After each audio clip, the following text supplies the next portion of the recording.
Hi, welcome back to Barry's Workshop. Today I want to share with you a tip for drilling with larger Forstner bits. But before I get into it, I just want to express my gratitude to everybody that subscribed to the channel. I really appreciate it, so thank you. When you need to drill a hole with a nice clean edge, Forstner bits are really hard to beat. But drilling with larger Forstner bits can be a problem because there's so much friction and they tend to either bog down or heat up and get dull. And even in a softwood like this pine, it'll still bog down and can actually stall the drill.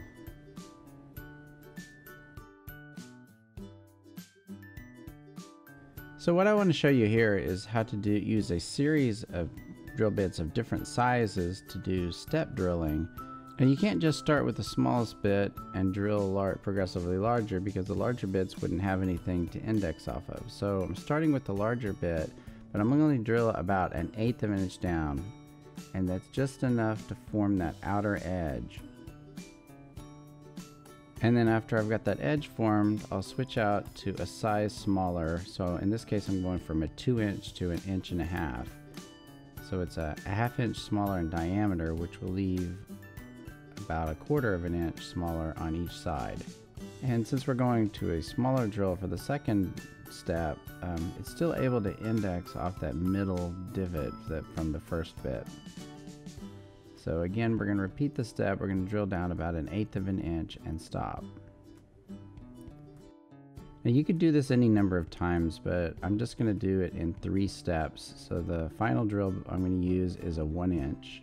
Again, it's 1/2 inch diameter smaller than the previous drill bit.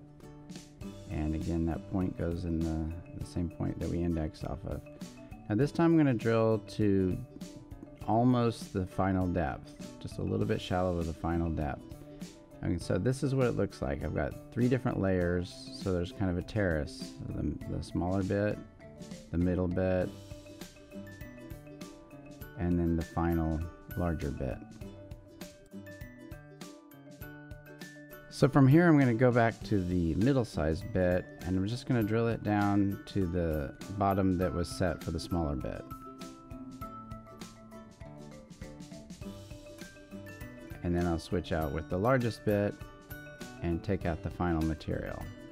And because there's so little material to remove, by the time you get to the largest bit, it actually goes pretty quickly. In fact, I think even including the drill bit changes on a hardwood, particularly into end grain, the process of doing it in steps is actually faster than it would be if you just try to hog it out with the largest bit all at once. And when you're done, you've got a nice large diameter hole with smooth sides.